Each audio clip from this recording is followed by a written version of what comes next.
이 코로나 바이러스를 가리켜서 이제 팬데믹이라 그런 말을 합니다. 세계적인 재앙 현상인데 우리가 종말, 기독교는 종말을 믿는 종교이죠. 성경을 통해서 말세, 종말이 오는 여러 가지 현상에 대해서 말씀하는 것 중에 이런 재앙이 종말에 많은 여러 가지로 발생할 것이다. 그런 말씀이 있습니다.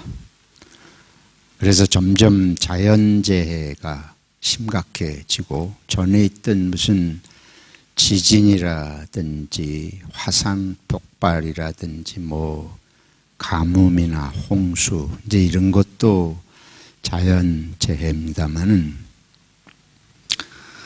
최근에 와가지고 정말 인류를 멸망시킬 수 있는 위협으로 등장하는 것은 이 환경의 오염으로 인해서 인간의 그 식량, 먹거리들이 다 오염이 되고 또 인간의 오장육부에 다 영향을 미치는 이 공기, 우리 사람이 먹어야 살고 물을 마셔야 살고 그리고 호흡을 통해서 전신에 산소가 공급이 돼야 인간이 살 수 있습니다. 근데 이 먹는 먹거리를 생산하는 토양이 오염이 되고 우리가 마시지 않고 살 수 없는 물이 세계적으로 다 오염이 되고 누구도 돈 한 푼 안 내고도 자유롭게 마시지만 생명의 필수적인 대기가, 공기가 다 오염되는 이런 상태에 이르고 있습니다. 이것은 단순히 그럴 수 있는 상태가 아니고 지금은 전 세계가 위협을 느끼고 있는 상태예요. 전에는 이런 것들 때문에 인류가 망하리라고 하는 것을 인류 역사에 지금까지 상상을 해본 적이 없습니다. 근데 오늘의 시점에서는 세계의 누구도 이 위험성을 가볍게 말할 수 없는 지점에 와 있습니다.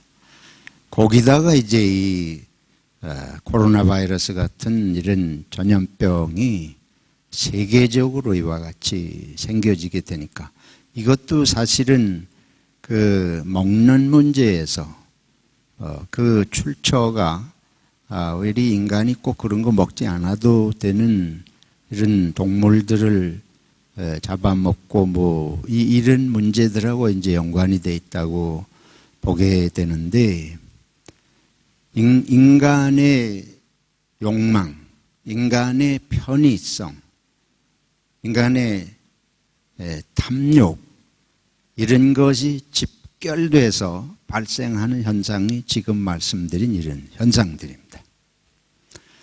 그래서 이제 과연 종말이 가까워오는 증상이 단순히 종말론자가 돼가지고 세계가 망한다, 휴거가 일어난다 이런 뜬구름 잡는 식의 얘기가 아니라 우리 인간의 환경이 인간을 더 이상 생존하게 할 수 없는 대로 치닫고 있는데 밖에서 오는 문제 때문이 아니고 인간이 만들어내는 탐욕의 결과가 이제 이런 현상을 부메랑처럼 인간을 되받아치는 현상이 되고 있는 것을 보게 됩니다. 성경에 또 다르게 이제 말세에 일어날 현상은 인간성의 변질이에요.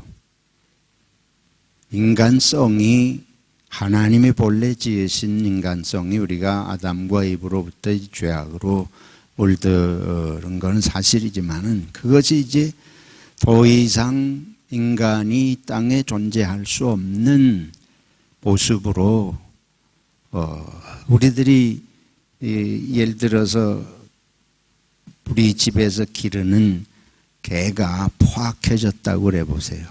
그래서 주인을 막 물어대고 걷잡을 수 없이 미친 개같이 그렇게 되면 그 개를 집안에 둘 사람이 있겠습니까?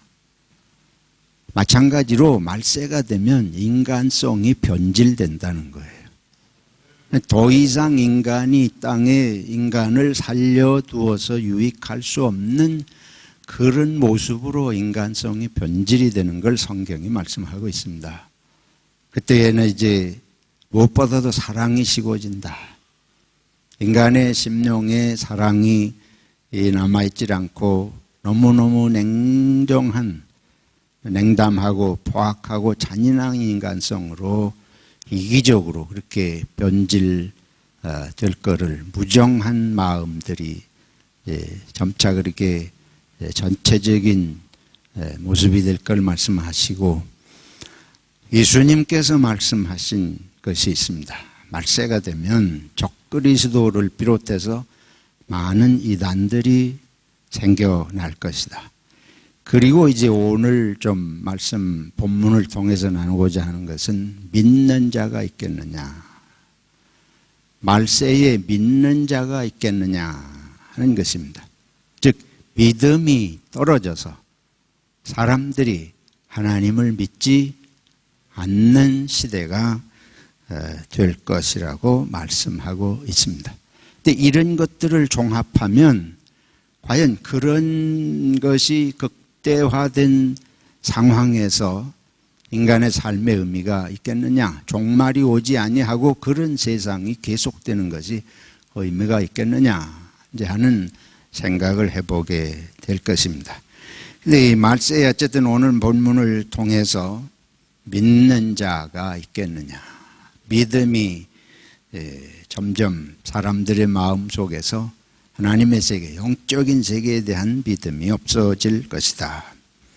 근래에 이제 무신론이 점점 증가를 해서 완전히 신이 없다고 무신론을 믿는 사람들이 조사에 의하면 중국의 47%, 일본인 중에 31%, 프랑스 사람들에게 29%, 한국인들에게 15%로 나타났다고 그래요. 2012년 통계입니다.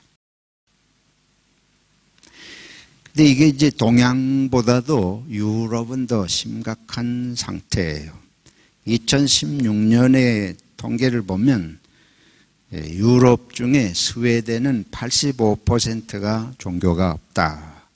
덴마크는 80%, 노르웨이나 핀란드는 60% 이런 정도로 유럽은 점차 기독교 세계였던 유럽이 무종교의 세계로 급격하게 변하고 있는 걸 볼 수 있습니다.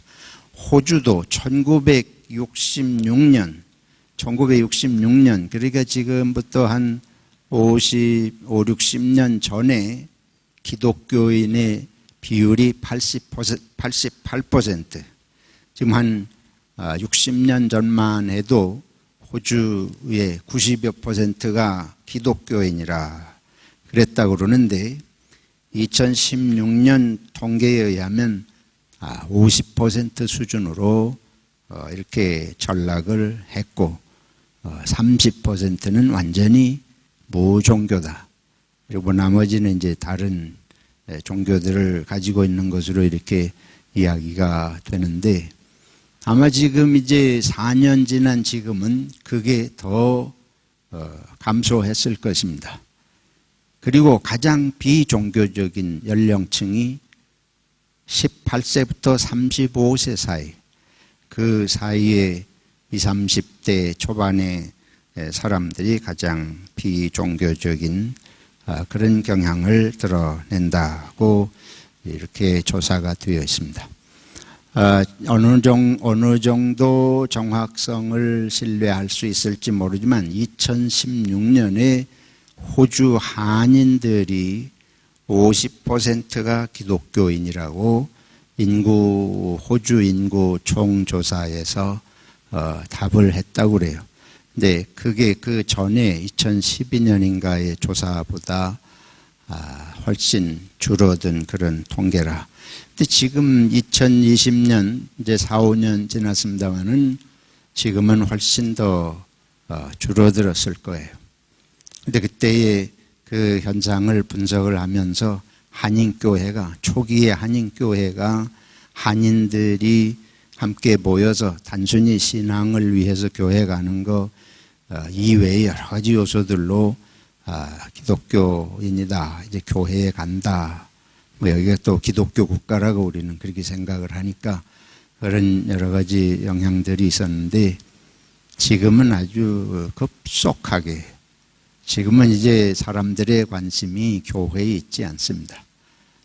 사람들의 모든 흥미있는 것들을 제공해 주는 이 SNS가 아주 발달해, 스마트폰이라든지 무슨 이런 것들이, 컴퓨터들이 너무 잘 발달해 있어서 교회들이 앞으로 생존하는 게, 생존 자체가, 특히 한인교회들이 조금만 하면 싸우고 갈라지고 하면서 교회의 역할을 하고 이렇게 할 수 있겠나 하는 것들은 우리들이 뭐 설명을 안 해도 누구든지 그런 생각을 한 번쯤은 해보게 됩니다. 오늘 예수님께서 이제 말씀을 하세요. 아주 이것도 어려운 얘기입니다. 임금이 혼인잔치를 베풀고 사람들을 청했다. 근데 사람들이, 청한 사람들이 한 사람도 오기를 싫어했다는 거예요. 그러니까 이게 비유가 우리가 잘 이해가 안 되잖아요. 이 임금이 혼인잔치를 베풀고 초청을 했는데 오기를 싫어한다. 이게 뭐 맞아요? 그런 현실적으로 이 지난주 뭐 그 전에도 말씀드렸지만 이것도 황당한 얘기 같이 들리는 것입니다. 근데 한번 생각을 해보세요. 예수님께서 뭐 현실 감각이 없어서 그냥 마구잡이로 하신 얘기가 아니고 다 의미가 있습니다. 어쨌든 청한 사람들이 오기를 싫어한다. 그래서 다시 다른 사람들을 청하러 초청을 해서 종들을 보내가지고 초청을 했더니 또 하나같이 다 사양을 하는데 어떤 사람은 밭에 밭갈러 일하러 농사지러 간다. 어떤 사람은 장사하러 간다. 이게 누가복음 10장에 보면 14장에 똑같은 내용이 나옵니다. 근데 거기는 조금 더 구체적으로 이렇게 얘기가 진행이 되는데 소를 사서 소를 좀 훈련시켜야 되겠다. 어떤 사람은 장가를 들어서 못 가겠다. 어쨌든 다 자기 나름의 이유를 대고 안 온다는 거예요. 그래서 이제 임금이 다시 종들을 보내가지고 아무나 오도록, 뭐 초청장을 따로 발송하는 것도 아니고 들과 산으로 가서 아무나 이렇게 불러오도록. 그래서 사람들이 이제 왔어요. 왔는데 또 한 번 이제 이해하기 어려운 장면으로 넘어가요. 온 사람들 중에 예복을 입지 않고 온 자가 있었다. 그러니까 결혼식에 가려면 좀 결혼식에 합당한 예복을 입고 가야 되는데 그 예복을 입지 않은 자가 있어가지고 어째서 이랬느냐. 그 대답을 제대로 못하니까 그 다음에 뭐라 그런 거면 이것도 좀 황당한 얘기입니다. 임금이 사환들에게 말하되 그 수족을 결박하여 바깥 어두움에 내어던지라. 거기서 슬피 울며 이를 갈 것이다. 이게 도대체 우리가 납득이 되질 않아요. 아니 아무나 불러오라 그래서 왔는데 또 예복을 입지 않았다고 그래서 수족을 결박해가지고 묶어서 내쫓으라. 내던지라. 내쫓는 것도 아니고 내던지라. 거기서 슬피 울며 이를 간다. 슬피 울며 이를 간다는 것도 이상한 얘기예요. 혼인 잔치집에 갔다가 쫓겨난 거 가지고 슬피 울며 이를 간다. 그래서 이 이야기의 전체가 우리가 일반 우리식의 경험은 이런 경험이 없습니다. 그래서 이게 이해하기 어려운 내용인데 그 무엇을 예수님이 말씀하시는지를 우리가 좀 생각을 해 볼 필요가 있습니다. 임금이 혼인잔치를 베풀고 사람들을 초청했다 하는 여기 첫 번째 의미는 이건 지금 유대인들을 향해서 하는 말씀이에요.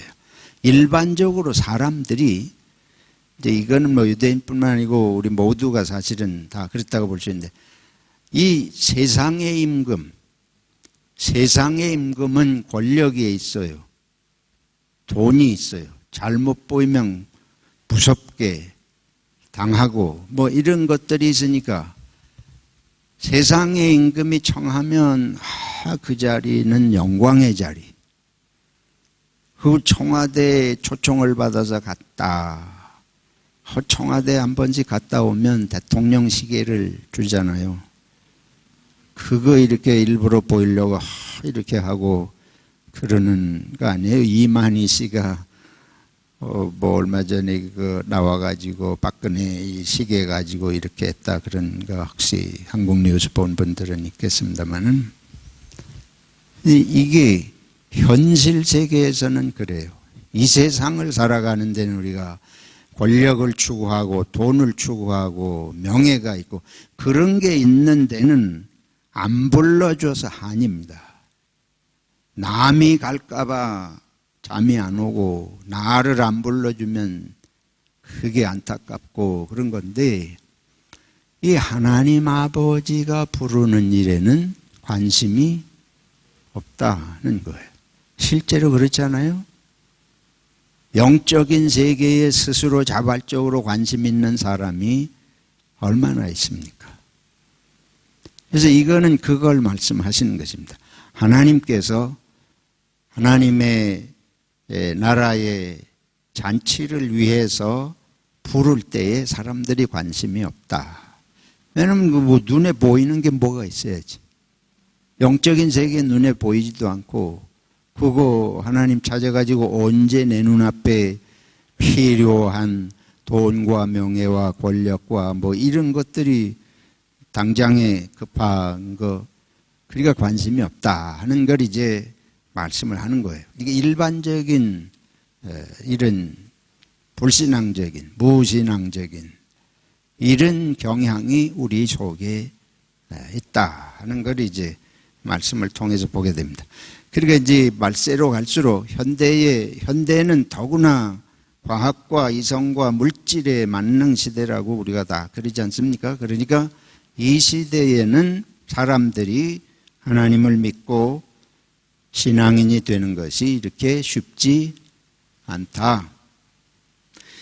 그래서 이제 임금이 다시 종들을 보내서 사람들을 청했는데 거기 뭐라 그런가 하면 오찬을 준비하고 그 오찬을 준비하는데 나의 소와 살찐 짐승을 잡고 모든 것을 갖추었으니 혼인잔치에 오라.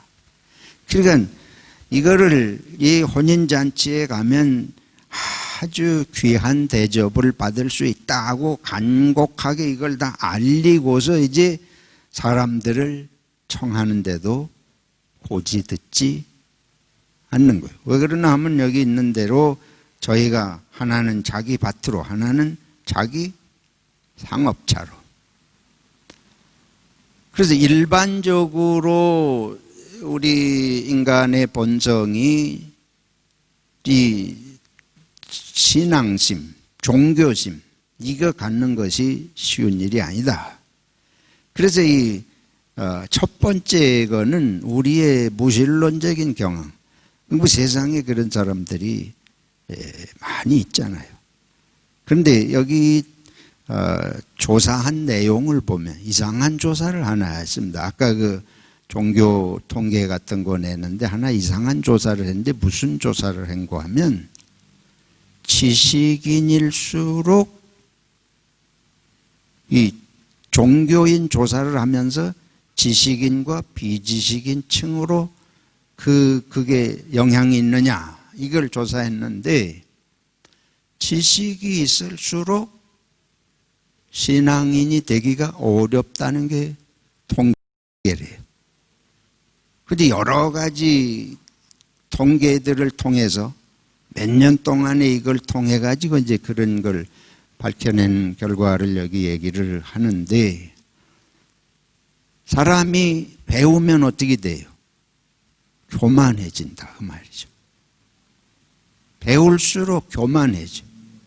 교만해진다는 것은 자기를 믿는 거 아니에요. 그렇잖아요. 자기의 지식을 믿는 것이죠. 결국 자기를 믿고 자기 지식을 믿고 내가 안다. 뭐 이러니까 그게 이제 하나님을 믿지 않고 의지하지 않는 그래서 지식 사회가 될수록 사람이 순수해지지 않습니다. 배우면 사람이 될 것 같은데 배워서 사람 되는 법이 없어요. 그거는 사람 흉내만 내는 거예요. 남 앞에서 욕 안 먹는 지성인 같은 세련된 것 같은 흉내는 내지만 인간성이 지식 배워서 되지 않습니다. 인간성이 지식 배워가지고 세상에서 뭐 그렇게 가지고 될 것 같으면 성경이 아담과 이브 때에 선악과 먹고 범죄해서 타락해서 죄성이 인간 속에 들어온 거 다 허망한 얘기 아니에요? 그게 배우는 거로 극복이 될 수 있다면 우리 기독교는 완전히 헛소리하는 종교입니다.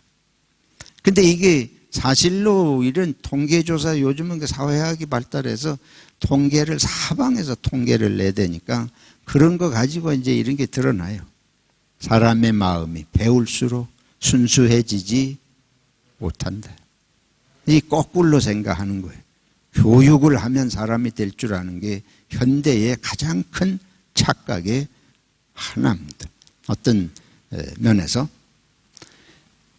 그다음에 이 사람이 이 두 번째 이 밭을 갈러 가고 장사하러 가고 이거는 인간의 이기성을 말한다고 볼 수가 있습니다. 하나님의 일은 지금 당장 밭 가는 일하고 상관이 없는 것 같아요. 우리 한국의 기독교인들이 착각을 하는 수가 많아요. 특히 보수적인 기독교의 사람들이 어떻게 말하는 거? 몽땅 누가 한다? 하나님이 하신다. 근데 그래요? 말은 그렇게 하는데 몽땅 하나님이 하십니까? 다 자기가 하면서 말은 하나님이 하신다. 이 현실을 직시를 해야 돼. 그래서 교리를 그렇게 배웠어. 교리를 그렇게 배워가지고 인간은 아무것도 할 수 없다. 다 하나님이 하셔야 한다. 하도 그렇게 들으니까 입만 열면 하나님이 하십니다. 근데 하나님이 하시는 것처럼 사는 인간을 별로 보기가 힘듭니다. 하나님이 하시면 저렇게 하나.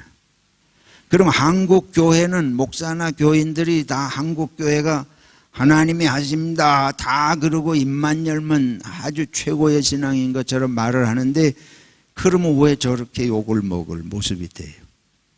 그러다 하나님이 욕먹을 모습을 한국 개신교를 만들었다는 얘기가 되잖아요. 이걸 분별을 해야 돼요. 그런 교리가 나오게 된 배경이 있지만은 현실 속에서 하나님의 은혜를 감사하는 것, 하나님의 주권자됨을 높이는 것, 그거는 100번 해야 되지만은 그만큼 합당하게 인간이 살지 않는 것도 말해야 됩니다. 하나님은 은혜를 베푸시고 다 선하게 인도하시지만 나는 그렇게 못했습니다. 나는 그렇게 못하고 있습니다 하는 걸 동시에 인정해야 할 줄로 믿습니다. 바울 사도는 그 면에서 아주 정직했어요. 바울 사도는 내 안에 선한 법과 악한 법이 싸우는데 반드시 뭐가 이긴다? 악한 법이 이긴다. 저는 목사가 돼가지고 여러분들 앞에 그런 고백하는 거 아주 조심스러워요. 그렇지 않아요? 사람이 내가 그래도 좀 잘하는 것 같이 얘기하고 싶지 않습니까? 바울 사도의 위대함은 자기의 그 연약한 모습을 있는 대로 고백할 수 있는, 이게 인간의 모습이어야 합니다. 이게 인간의 실상이에요. 그런데 한국 교회가 저를 비롯해서 다 거룩한 성도가 다 된 것처럼 다 하나님이 하셨습니다. 근데 그거는 선한 일, 좋은 일은 맞지만은 우리의 악함은 여기 있는 대로 밭에 가고, 하나님이 불러도 밭에 가, 하나님이 불러도 장사하러 가. 그게 우리 실상 아닙니까? 우리 모습이. 아주 비근한 예로 주일을 생각해 보세요. 주일날 우리들이 뭐 있으면 예배당에 가는 게 즐겁지, 중요한 일들이 있으면 예배당에는 할 수 없어서 가는 거예요. 돈 버는 일은 하지 말래도 밤새지만 교회에서 뭐 하는 거 가지고 밤새자, 기분 더럽죠. 용서하세요. 조금 막말해 죄송합니다. 이 본성을 파고 들어가면 저나 여러분이나 똑같습니다. 우리는 세상이 좋지 영적인 세계가 좋은 게 아니에요. 그래서 이게 이 사람들만 그렇지 않아요. 그래서 우리들이 이런 이기적인 모습 때문에 영적인 세계에 보이지 않는 하나님의 세계에 별 관심이 없는 것이 우리들의 모습이다. 그래서 세 번째로 이제 아무나 불러오라. 여기 뭐라 그러신가 하면 이에 종들에게 이르되 혼인잔치는 예비되었으되 청한 사람들은 합당치 아니하니 사거리 길에 가서 사람을 만나는 대로 혼인잔치에 청하여 오라라. 한데 종들이 길에 나가 악한 자나 선한 자나 만나는 대로 모두 데려오니, 악한 자나 선한 자나 라는 표현이 이게 특별히 의도된 표현이에요. 이거는 이제 복음이 유대인을 넘어서서 이방인에게 하나님의 복음이 전파될 걸 말씀하시는 것입니다. 유대인들은 이스라엘만 구원받을 가치가 있는 백성으로 생각을 했는데, 이 이스라엘인들이 사실은 하나님이 이렇게 구원의 백성으로 삼았지만 이 백성이 하나님을 사실 속으로는 관심이 없어요. 이사야 선지자가 말씀하잖아요. 이사야 선지자가 너희가 입술로는 나를 찬양하나 마음으로는 내게서 멀다. 그럼 항상 우상을 만들어대. 그래서 이제 복음이 악한 자나 선한 자라는 표현은 이거는 이제 이방인에게, 온 세계 모든 인간에게 누구에게나 구원의 은혜에 길이 열리고 문이 열리는 걸 이제 말씀을 하시는 거예요. 그래서 모든 사람들을 다 청하여 들여오라. 그런데 이제 여기에 온 사람들, 우리들이 뭐 사실은 유대인의 입장에서 보면 이방인들이죠. 그래가지고 다 복음이 누구에게나 전파돼서 하나님의 은혜의 세계 안으로 부름을 받아서 왔는데, 아주 이해하기 어려운 것의 하나가 이제 예복을 입는 것에 대한 얘기입니다. 예복을 입는 것에 대한 얘기. 예복을 입지 않은 사람을 쫓아냈다. 그냥 단순히도 아니고 말씀드린 대로 수족을 묶어가지고 내 집어던집니다. 근데 이거는 그 앞에 이야기를 좀 이해할 필요가 있어요. 청했던 사람들이 오지 않으면 그거로 끝난 게 아니고, 사실은 여기에 보면은 어떤 경우는 그 남은 자들은 종들을 잡아 능욕하고 죽이니, 7절에 보면 이제 이 초청에 응하지 않은 사람들이 어떻게 되는가 하면 임금이 노하여 군대를 보내요. 그 살인한 자들을 진멸하고 그 동네를 어떻게 했대요? 불사르고. 이것도 말이 돼요? 이게 이 혼인잔치 얘기를 혼인잔치에 안 왔다고 군대를 보내서 그 보낸 종들을 죽인 그 사람들을 아주 진멸하고 동네를 불살았다. 그래서 이게 우리가 단순히 혼인잔치로 생각할 일이 아니고 이게 하나님의 심판을 말씀하는 것입니다. 인간이 하나님의 영적인 세계에 관심이 없이 사는 거, 신앙심이 없이 사는 게 뭐 그리 문제인가? 근데 우리가 조금 내용을 생각을 해보면 하나님이 없이 사는 세상의 인간은 갈수록 악해지게 되어 있습니다. 이게 인간이 포악해지고 인간성이 변질이 돼가지고 말세에 믿는 자를 보겠느냐, 자꾸 믿음이 없어지니까 인간성의 변질이 일어난다. 그래서 이런 인간이 일반적으로 악해지는, 하나님을 무시하는데 사람을 존중하겠어요? 이게 단순한 얘기가 아니고 실상을 보면 깊이 생각해야 되는 얘기입니다.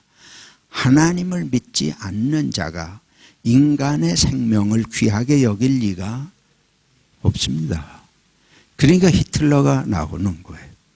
무신론자들이 사람의 생명을 귀하게 여기지 않습니다. 우리 이 생각을 못해요. 신이 있거나 없거나 별 큰 문제가 안 될 것 같지만은 인간의 생명을 창조한 창조주가 있고 창조주의 뜻을 따라 살아야 되고 창조주께서 주신 생명이 다하면 영원한 심판의 세계가 있다 하는 걸 믿지 않을 때 인간은 선하게 살 근본적 동기가 부여되지 않습니다. 둘째는 이기적으로 살지 않을 의미가 부여되지 않습니다. 그래서 이 초청한 임금의 청을 거부한 사람들, 그리고 이 밭으로 가고 뭐 장사하러 가고 결국은 자기밖에 모르는 삶을 살게 된다 하는 거예요. 삶의 실상은.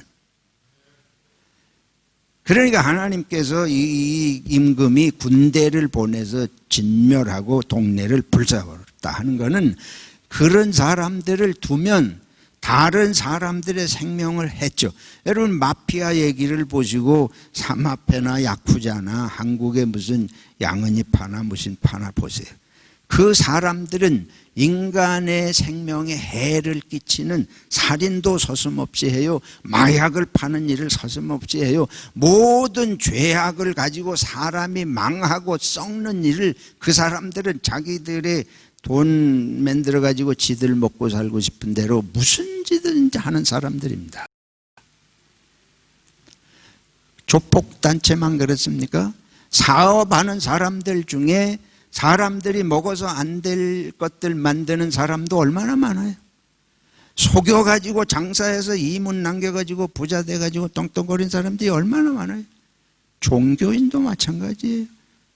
자기를 믿으면 영생한다 그래가지고 돈 걷어가지고 자기는 궁궐같이 집 짓고 사는 이만이나, 다 인간은 참으로 창조주 하나님을 믿지 아니하면 인간의 악해지는 본성, 악해지진 않을지라도 똑같은 차원에서의 이기적인 자기밖에 모르는 본성, 이웃의 삶에 관심이 없어요. 이웃이 기쁘고 즐겁고 함께하는 삶에 관심이 없고 오로지 내 일에만 관심을. 일 중독자도 무서운 이기주의입니다.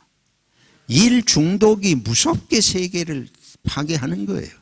여러분 일 열심히 부지런히 살면 그거 다 잘 되는 것 같죠. 성경은 하나님은 반드시 밤에는 우리가 자게끔 만드셨고 안식일에는 반드시 쉬게 하셨어요. 안식일을 범하는 자는 백성 중에서 끝처지리라. 그렇게까지 하신 말씀이 뭐예요? 일 중독이 세상을 이롭게 하지 못합니다. 세상을 이롭게 하기 위해서 일 중독 걸리는 것이 아니에요. 자기 이기적 본성을 충족하기 위해서 일 중독이 되는 거지. 자기를 위해서 하기 때문에 일을 손에서 놓지 못하고 안식일도 범하게 되는 것입니다. 창조주가 일에 손에서 일을 놓으라는데 왜 안 놔요? 누구를 위해서? 그러니까 하나님의 말씀을 듣지 않을 때에 철저하게 이기주의자가 될 수밖에 없어요. 이기주의자들만 세상에 가득하면 그거는 조폭들만 많고 사는 거하고 다를 바가 결국은 없습니다. 칼만 들지 않았지 이 머리로 자기만 위해서 살기 때문에 세상이 사랑이 식어지고 냉랭한 세상이 되기는 마찬가지입니다. 그래서 이것은 아예 처음에 안 온 자들이나 밭에 갔다 장사하러 갔다 하는 거나 결국은 똑같아. 그래서 진멸한다는 거예요. 우리가 명심해야 됩니다. 기독교는 그런 종교가 아니에요. 우리의 이기심을 충족시키기 위해서 있는 종교가 아니었습니다. 그래서 여기 이제 아무나 불러오니까 들어왔는데 이 사람들이 그 중에 예복을 입지 않은 자가 있다. 이거는 임금을 이것도 임금의 혼인잔치에 임금의 그 혼인잔치의 기쁨을 함께 나누려고 온 것이 아니고 그냥 내 식대로 내 멋대로 들어오긴 했는데 여전히 내 멋대로. 이거는 신앙도 내 멋대로를 말하는 거죠. 종교를 가지긴 했어요. 신앙을 가지긴 했는데 나를 위한 신앙입니다. 그러면 이기주의는 똑같잖아요. 이름만 종교로 바꿨지 이기주의는 똑같아. 그래서 이거는 종교를 파괴해. 종교 안에 신앙 안에 들어와서 신앙인들을 파괴하게 됩니다. 우리들이 오늘 출애굽기를 읽었어요. 출애굽기 32장에 보면 모세가 시내산에 올라갔잖아요. 안 내려와. 40일이나 되도록 안 내려와요. 이 백성이 지금 어디에 정착한 게 아니고 아직 갈 길이 멀고 어디로 가는지도 확실히 모르고 지금 따라오긴 했는데 지도자된 모세가 안 내려와. 기다릴 수가 없는 거예요. 그래서 모세의 형인 아론에게 가가지고 우리를 인도할 신을 만들어라. 기가 막힌 얘기예요. 이게 바로 우리가 종교인이 됐으면서도 종교성의 하나의 아주 심각한 위험성을 말하는 것입니다. 하나님의 말씀을 받아가지고 우리가 비록 광야를 가지만은 앞으로 자유의 민족이 되었을 때에 우리가 어떤 삶을 합당하게 하나님의 백성으로 살아야 될 것이냐, 이걸 기다리는 게 아니고 우리 인도할 신을 만들어라.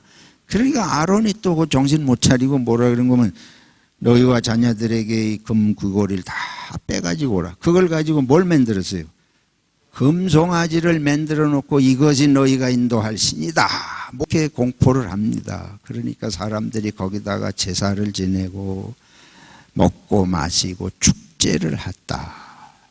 그래서 그 다음에 보면 하나님께서 이것을 보시고 모세에게 내가 이 백성을 멸망시키겠다. 그리고 대신에 너를 통해서 큰 민족을 이루게 하겠다.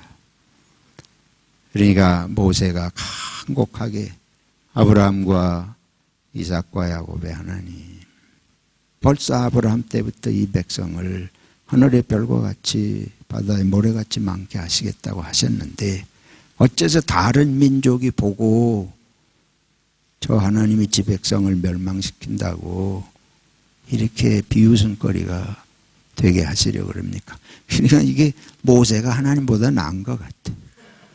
하나님은 속이 좋고 모세는 얘기지요. 하나님이 그걸 모르시겠어요? 그게 하나님의 안타까움을 말씀하는 거예요. 그 모세가 하나님하고 이런 정도 얘기를 할 수 있다. 하나님은 우리하고도 그런 얘기를 하기를 원하시는 줄로 믿습니다. 우리가 모세가 말씀을 들으니까 이 괘씸한 놈 네가 나보다 똑똑하냐? 네가 나보다 마음이 너그럽단 말이냐? 그게 아니에요. 하나님은 벌써 그 마음이 계시지만 모세가 그렇게 이 백성을 살려주시기를 바라는 이런 기도를 들으시고 하나님께서 마음을 바꾸신다고 하는 얘기가 나오잖아요. 기가 막힌 얘기예요. 저 여러분을 하나님은 사랑하셔서 살릴 길로 인도하시려고 그런지 심판의 목적이 있는 것이 아닙니다. 이 하나님의 사랑을 우리들이 깨달아야 할 줄로 믿습니다.